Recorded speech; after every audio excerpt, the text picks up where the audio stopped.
And now let's drop in on our good friend, Dr. Watson. Good evening, Doctor. Good evening, Mr. Foreman. Where are the puppies tonight? Well, I found them playing with a dead seagull, so they've been sent up to bed in disgrace. Well, you certainly look comfortable yourself, Doctor.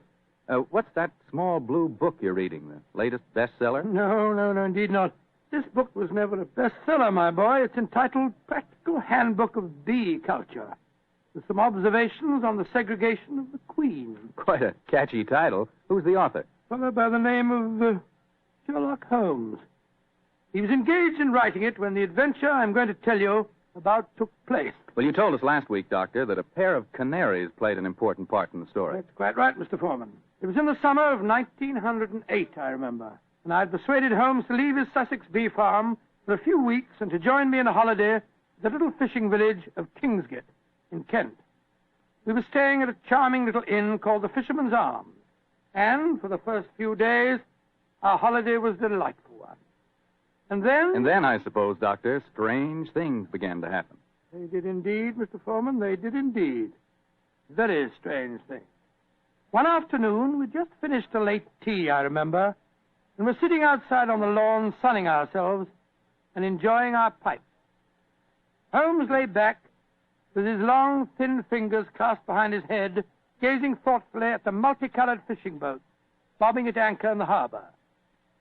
After a moment or two, he spoke to me. Watson, you're really a splendid companion. I can't think of anyone else who would let me smoke my pipe in silence for half an hour without asking me what I'm thinking about. That's not very surprising, Holmes, after all the years that we've been together. Well, nevertheless, the gift is a rare one, old chap, and I appreciate it. Oh, thank you, old fellow. By the way, since the half hour's up, what have you been thinking about? The lack of enterprise of a modern criminal. Audacity and romance seem to have passed forever from the criminal world. Read this note I received this morning, old fellow. See for yourself how low I have sunk. Oh, let's have a look. Mr. Holmes, I am staying in the same inn as yourself, and as I have had a very frightening experience, so should we, I thought perhaps you would help me. Please do. It's signed Mary Victor. An exciting document, isn't it? Written on lavender notepaper, reeking of perfume, and the handwriting is obviously that of an adolescent girl. You haven't bothered to answer it, of course. Oh, yes, I have. I sent a message back by our good landlord that I would be glad to see her. Why, Holmes? You came down here to complete your handbook on bee farming. Oh. Confound it. Those two wretched canaries are getting their sunbath on the windowsill above us. Oh, I think it's rather jolly to hear little fellows chirping away up there. Well, I find the sound most distracting. Let's go inside. You know, Holmes, those birds are owned by a charming couple, Mr. and Mrs. Wainwright. I was chatting with them on the stairs this morning. I'm afraid their charm will escape me as long as their pets continue to tweet in that irritating manner. You've spoken of the peace and quiet of the country inn, Watson, and yet I find that... Come in. Ah, Miss Mary Victor, I presume. Yes, Mr. Holmes. Please come in and close the door, won't you? Thank you. This is my old friend, Dr. Watson. You may speak quite freely in front of him. How do you do, Miss Victor? How do you do, Doctor? Now, sit down, young lady, and tell me what's troubling you. Mr. Holmes, I came down here from London to get away from someone, but I've been followed. I've been afraid to leave the inn. Until last night, I felt I couldn't stand being cooped up any longer. So I went for a walk on the seashore. Someone followed me, Mr. Holmes. I ran back here as fast as I could, but now he knows where I live, and I'm frightened. Please help me. My dear Miss Victor, I'm afraid you must be much more specific before I can help you. Who has followed you down here, and why are you afraid of him? I'll tell you the whole story. It'll sound strange to you, but I swear it. Oh, there he is again, down by the gate. I'm going to my room. Now. Don't you be frightened, Miss Victor. I'm sure we'll be... Oh, that's all. Extraordinary thing. I don't see anyone outside who might have frightened her. There are 2 or 3 fishermen loitering about. Wait a minute. Here's a young fellow walking up the path. Come on, Watson. Out through the French windows again. Oh, good gracious me. Here we go again. I think we'll take the liberty of accosting him. Excuse me, sir. Yes? Are you looking for Miss Mary Victor? Is she young and pretty? Yes, sir. She is. Extremely so. Then I'm looking for her. Where can I find her? I can see you're being facetious, sir. Well, there's no harm in that, is there? By the way, who are you gentlemen, may I ask? My name is Holmes, and this is my friend Dr. Watson. I'm Basil Carter. You're not Sherlock Holmes, are you? That is my name. I thought you seemed familiar. I know your brother, Mycroft. Oh, indeed. Then I presume you're connected with the Foreign Office. Yes, I'm in the consular service. Are you staying at the inn, young man? For a few days. It's funny that I should run into the great Sherlock Holmes. Why, may I ask? I was planning a murder. Oh, really? But with you gentlemen here, I see that I shall have to be very discreet. Who is your intended victim, may I inquire? There are two of them. The two canaries in the room next to mine. Oh, Canary. For a moment, I thought that you were really serious. But I am serious. The wretched creatures have been driving me mad. Yes, I quite sympathize with you, sir. I've been thinking of committing a slight case of mayhem on them myself. We can take one apiece, Mr. Holmes. Well, I'm glad to have met you both. I'll probably see you again. Goodbye. Goodbye, sir, goodbye. I don't like that fellow, Holmes. If you ask me, he's the man who's been frightening the poor girl that came to us. He had a peculiar look on his face when you asked him if he was looking for Mary Victor. Well, there's only one person who can settle the question, and that's the young lady herself. Come on, old fellow. Let's go back indoors. Shh. Here comes Wainwright, the owner of the Canaries. Good evening, Mr. Wainwright. Good evening, gentlemen. This is my friend, Mr. Sherlock Holmes. I'm honored to meet you, sir. How do you do, Mr. Wainwright? Beautiful evening, isn't it? I just took a stroll down to the store to get some more birdseed. By the way, Mr. Holmes, I hope our canaries don't bother you. Little fellows are such a comfort to my wife and me. Oh, no, not at all, sir. I find their chirruping very soothing. Oh, I'm so glad. Good night, gentlemen. Good night, sir. Good night, Mr. Wilson. Not Wilson, Mr. Holmes. Wainwright. Oh, I beg your pardon. I'm so sorry. I thought you said Wilson. Good night. Not like you to mix up names, Holmes. I didn't mix them up, old fellow. I never forget a face. Mr. Wainwright is in reality Wilson, the notorious Canary trainer, whom I had the pleasure of sending to prison for a 7-year stretch in '95. Some years later, he made one of the most spectacular escapes from prison in the history of crime, and has since managed to evade all efforts to recapture him. Great Scott, he seems such a sweet old fellow. Well, possibly he's reformed, but I doubt it. Our stage is set for an intriguing problem, old chap, and our cast is an interesting one. A frightened young girl, a diplomat of uncertain integrity, and a noted criminal. Watson, I have a feeling that once again the game's afoot.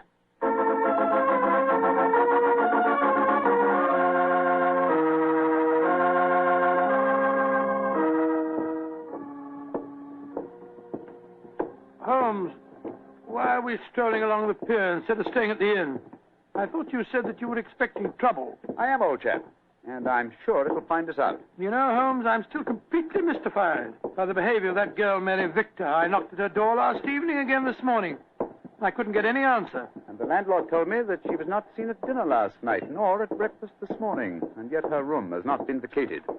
Curious. Hello, there's the village constable sunning himself at the end of the pier. Good morning, Sergeant Blake. Mr. Holmes, Dr. Watson. How are you, gentlemen? Well, splendid, thank you, Sergeant, and very appreciative of the weather that you've provided for us. Oh, think nothing of it, sir. We always arrange that for our really distinguished visitors. Oh. By the way, Mr. Holmes, I was reading one of your friend's stories about you last night. The one called The Adventure of Mysteria Lodge. That was, Wisteria Lodge, you foolish fellow. Well, maybe it was. Anyway, I was reading it aloud to me old woman. And if you don't mind my saying so, Mr. Holmes, we both thought you made a bad mistake. Oh, really? Though, of course, you come out all right in the end. Dear me, Sergeant, I stand reproved.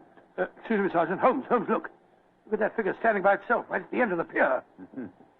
Our friend Wilson, the Canary trainer. He's got a revolver. Here, we don't want any of these going on in Kingsgate. Come on. Here, you. What are you doing waving that revolver about? Keep back, the three of you. I'm the law here. Don't you tell me what to do. Keep back, I say. I'm not afraid to fire. Better do as he says, Sergeant. You don't want to trifle with. Just exactly what are you up to, Wilson? You've caught up with me once again, Sherlock Holmes. But this time you're not going to send me back to a prison again. And maybe the gallows. If I can't escape you, then I'll take my own way out with this revolver. Wilson, what in thunder are you talking about? The murder at the inn last night. I did it. Murder? I'm confessing in front of the three of you. So you leave my wife alone. She didn't know anything about it. Now, I hope you're satisfied, Mr. Sherlock Holmes. He's pointing the revolver as he has. Wilson, you fool, stop it! Strike me pink. He done it. Over the pier and into the sea. Get help, Sergeant. It's possible he isn't dead. Right, sir. Come on, Watson. We're going back to the inn, I suppose. Of course we are. We've just heard a murder confession, but we don't know who has been murdered.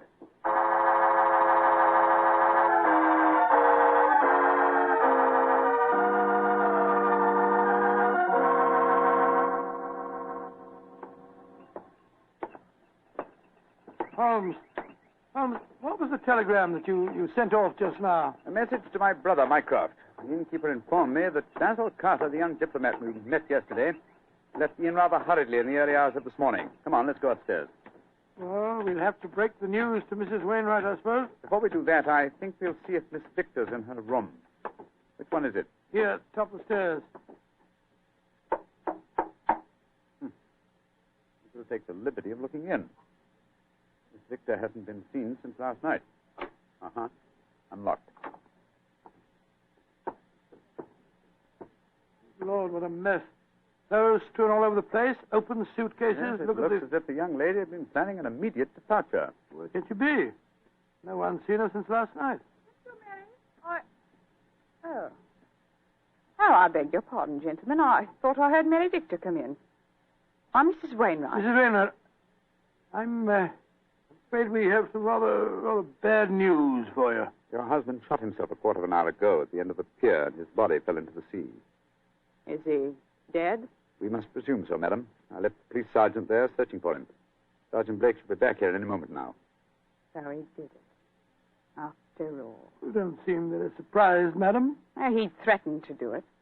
Mrs. Wainwright, before your husband shot himself, he confessed to committing a murder in this inn last night. A murder? Whose murder? At the moment, we're not quite sure. Oh, he must have been out of his mind. Mrs. Wainwright, I'm afraid I must ask you some rather painful questions. Are you aware that your husband was a criminal, that he served a prison sentence under the name of Wilson? Yes, I knew that. He told me when we were married 2 years ago.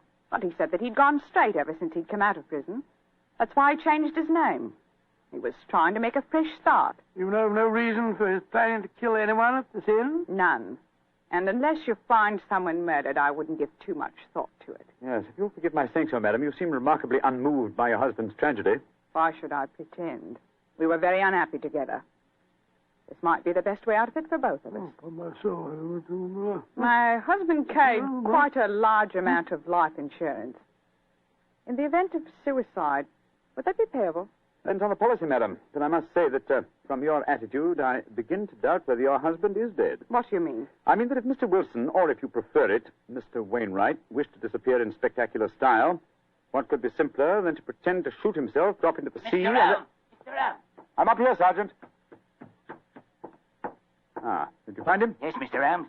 We fished him out right away. Dead as a doornail. Shot himself to the head, he did. Well, that disposes of your last theory, Holmes. Did you find the revolver, Sergeant? Yes, ma'am. Got it right here with me. One bullet missing. Have you found out if anyone here's been murdered, Mr. I Holmes? found out very little as yet. Wait a moment. Listen. I don't hear anything. Exactly, you hear nothing. Yet we're within a few feet of the Wainwright's room. What do you mean, Mr. Holmes? I mean that there is one sound we should be hearing very clearly at the moment. Why didn't I think of it before? The sound of your canaries chirruping.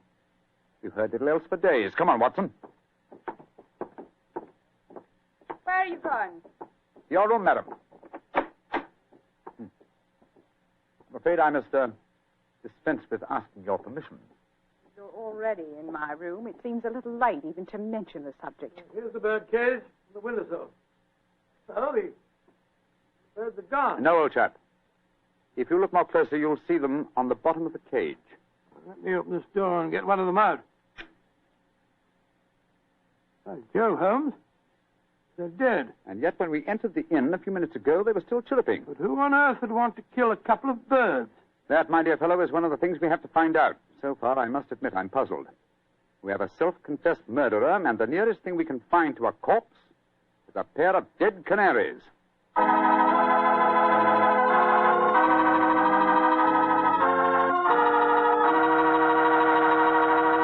And now, back to tonight's new Sherlock Holmes adventure. Strange events are taking place in the Kentish fishing village of Kingsgate. A self-confessed murderer has committed suicide, but his victim cannot be found. As we rejoin our story, the great detective and his old friend Dr. Watson are once again examining the room of Mary Victor, one of the missing guests. You know, Holmes, the murder that Wilson confessed to before he committed suicide might have been the killing of those two canaries. I think not, old chap. Wilson obviously loved the creatures and kept them in spite of the fact that they were dangerously apt to identify him with his criminal past.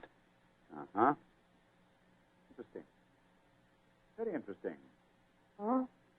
What have you found? This note lying on Miss Victor's dressing table. Here. Let's have a look. You think you can hide from me, Mary, but you can't. Wherever I go, I shall follow you.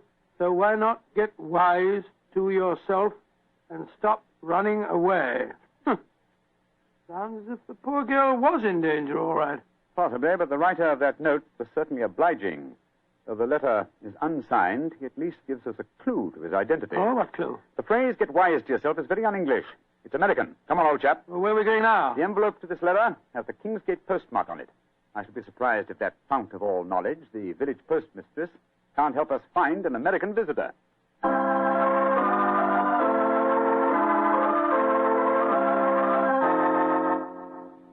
Yes, I know the young man you must be looking for, gentlemen. His name's Walter C. Bunker. He's been in here to send telegrams, and his accent's so strong you could cut it with a knife. Just like one of the Red Indian fellows you read about, you know. Can you tell me where he lives, madam? That I can, sir. He's been rooming at Mrs. Bell's house. 15 Laburnum Grove, down behind the gas works. 15 Laburnum Grove, Mrs. Bell. Thank you. Thank you very much. I'm very much obliged to you.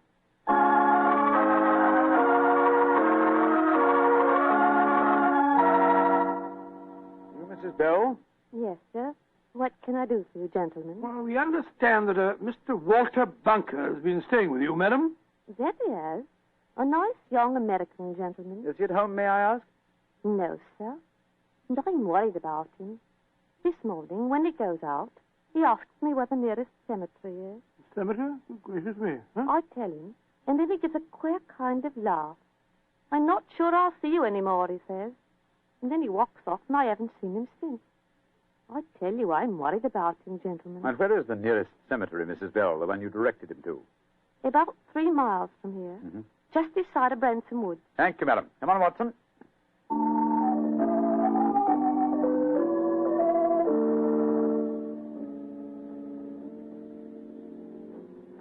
The cemetery seems deserted. Shh. There's music coming from the church. Oh, Lord, it's a funeral. Or a wedding. Come on.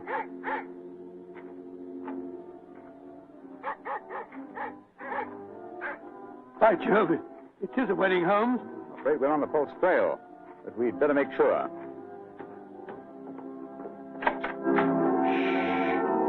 Quiet, gentlemen, please.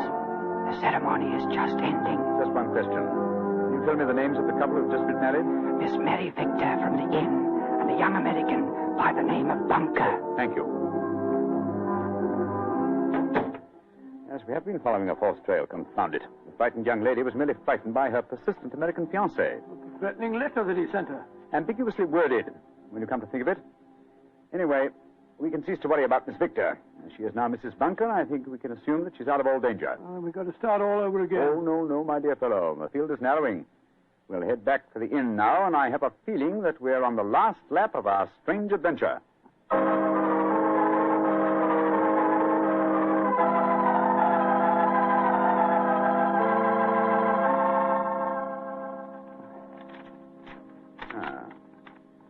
Yes, here's another suspect eliminated. This telegram is from my brother Mycroft. I telegraphed him earlier on today to check on the movements of Basil Carter, the young man who left the inn so mysteriously in the early hours of this morning.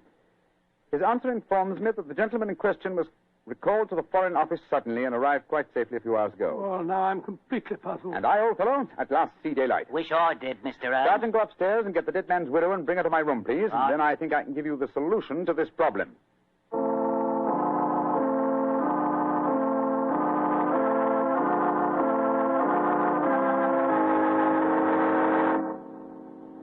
What do you want with me, Mr. Holmes? Just sit down, madam. You and Sergeant Blake make yourselves comfortable. Now, in the first place, the murder occurred this morning and not last night. I know what you're hinting at. The Canaries. I admit I killed them. But you can't do anything to me for that. Why did you kill those birds? I hated them as much as my husband loved them. And when I knew he was dead, their singing drove me mad. And so I killed them. But they must have been already dead when we told you of your husband's suicide. True, Watson, but the lady was fully aware that her husband was dead when we informed her of the fact. You see, she murdered him. You're talking rubbish. Yes, Mr. Holmes. How could she have murdered him? We saw him shoot himself before our eyes. Because when Wilson raised that revolver to his head, he was convinced that it contained blank cartridges. Unfortunately for him, his wife had deliberately replaced the blanks with live cartridges. But great heavens, why? How? Let me reconstruct the case for you. Wilson, with the connivance of his wife here, had contrived a disappearance plot. He knew that I had spotted his real identity, and so he planned this rather dramatic exit. Confessed to a non-existent murder, and then, well, had his plan materialized, he was to shoot himself with a blank. Fall from the pier, an apparent suicide. What a fantastic scheme, but how did he plan to get away? Well, he would have swum under the water, safe distance, and so made his escape. Oh, his plan couldn't work possibly. No, probably not, not. But at least it was ingenious. He would have destroyed his true identity and have had his revenge on me by making me search for a murder that had never been committed. Unfortunately for him, his wife was his accomplice and saw in the scheme an excellent way of killing her husband. You think yourself very clever, Mr. Holmes, but even if it were true, how could you prove it? Observe this revolver, Mrs. Wilson. It's the one your husband shot himself with. What can you prove from that? Ever hear of fingerprint tests? I've heard of them. But that revolver's been underwater. True, quite true. But thanks to the researches of my excellent friend, Dr. John Thorndyke, an infallible test has been discovered for recording fingerprints even after immersion in seawater. What? I applied the test to the prints on the revolver and the bullets and compared them with some that we found on the water glass in your room. They are the same, Mrs. Wilson. Now, does a man let his wife load his suicide weapon? Sergeant Blake, I think it's obvious that the time has come for you to take over the case. All right, so I did change the bullets. I hated him. I'm glad he's dead. And what's more, I'd do it again.